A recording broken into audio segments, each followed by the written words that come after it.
Assalamualaikum warahmatullahi wabarakatuh. Halo semuanya, semoga semuanya sehat selalu dan tetap semangat.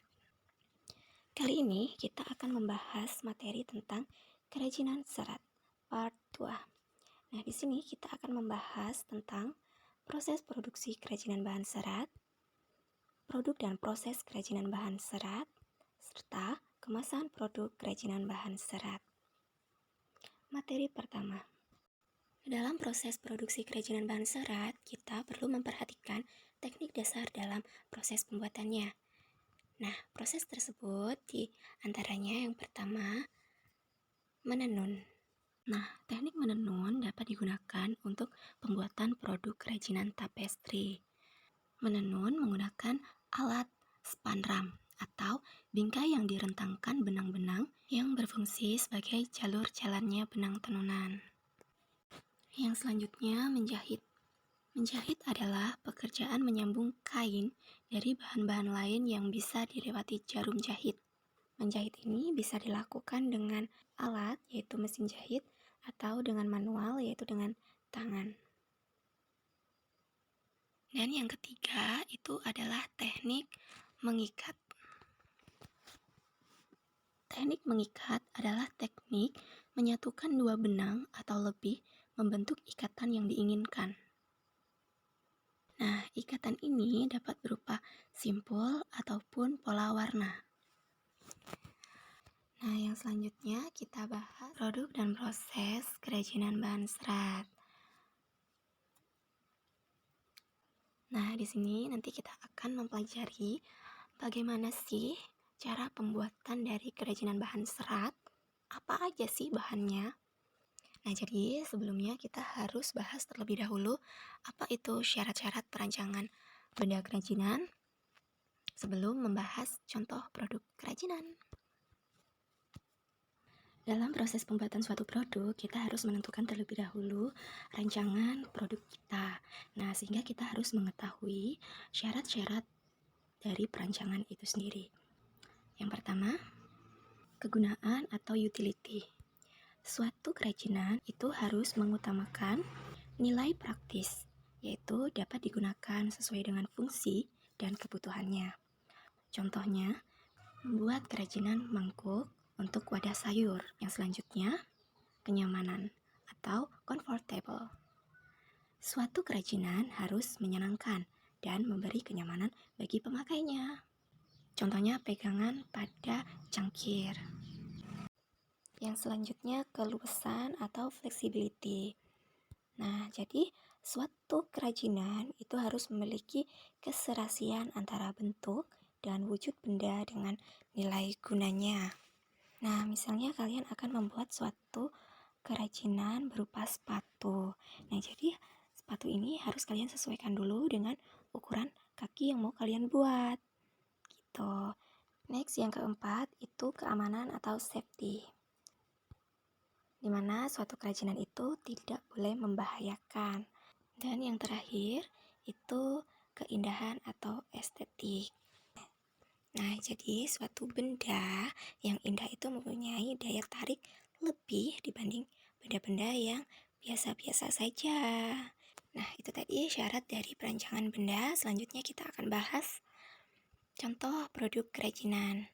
Nah, di sini ada contoh produk kerajinan dari serat tumbuhan, di mana kita akan mempelajari tentang bahan serat, kemudian alat apa aja untuk memproduksinya, serta produk kerajinan serat itu sendiri. Nah, yang pertama diantaranya serat pelepah pisang, serat daun pandan, serat enceng gondok. Cara pengolahan bahan serat tumbuhan pun sederhana, hanya memerlukan bantuan sinar matahari langsung untuk mengeringkan serat-serat tersebut agar seratnya itu lebih kuat dan mudah saat diolah menjadi suatu produk. Nah, untuk keawetannya sendiri, kita bisa melakukan perendaman dalam waktu tertentu dengan menggunakan larutan natrium benzoat atau zat pengawet lainnya. Nah, di sini alat yang digunakan untuk produksi kerajinan serat Itu yang pertama ada gunting, cutter dan pisau, kemudian lem tembak dan jarum. Nah, yang selanjutnya kita bahas produk kerajinan serat tumbuhan. Nah, contohnya ada tas dari serat enceng gondok, kemudian ada hiasan dinding dari serat enceng gondok juga. Selanjutnya ini ada pot dari serat kelapa, buah kelapa. Ada kasur dari kapuk. Ada lampu tidur dari pelepah pisang. Dan ada tikar dari serat pandan berduri. Dan pastinya masih banyak lagi ya contoh produk kerajinan dari bahan-bahan serat tumbuhan. Nah, yang selanjutnya kita bahas contoh produk kerajinan hewan.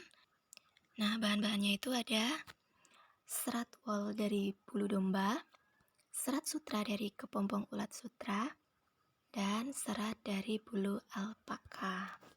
Cara pengolahannya itu diawali dari pencukuran, kemudian pembersihan dengan cara pencucian, dilanjut dengan pengeringan dan dipintal. Biasanya teknik yang digunakan itu berupa teknik jahit, tenun, dan rajut. Alat yang digunakan itu berupa gunting dan jarum, ada baskom, kemudian ada alat pencukur bulu.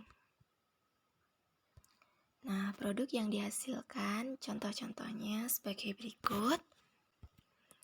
Itu ada kain sutra, kemudian ada karpet bulu, ada sepatu bulu, ini dari bulu domba ya. Kemudian ada jaket bulu juga, ini juga dari bulu domba. Dan bisa juga dibuat miniatur. Nah, yang pasti masih banyak contoh-contoh lainnya ya. Oke, kita lanjut. Nah, yang terakhir kita bahas adalah kemasan produk kerajinan bahan serat. Nah, di sini ada beberapa fungsi dari kemasan produk. Nah, fungsi yang pertama yaitu menjual produk. Nah, dengan adanya kemasan produk kita itu akan terlihat nilai jualnya. Yang selanjutnya berfungsi sebagai melindungi produk. Nah, yang selanjutnya ini ada memudahkan penggunaan produk. Yang selanjutnya memperindah penampilan produk. Nah, untuk bahan kemasan itu sangat bervariasi ya. Bisa dari logam, plastik, kayu, serat alam, kardus, kaca, sampai mika. Nah, itulah materi dari kerajinan serat. Tetap semangat dan jangan lupa klik tombol di bawah. Sampai jumpa di materi-materi berikutnya. See you!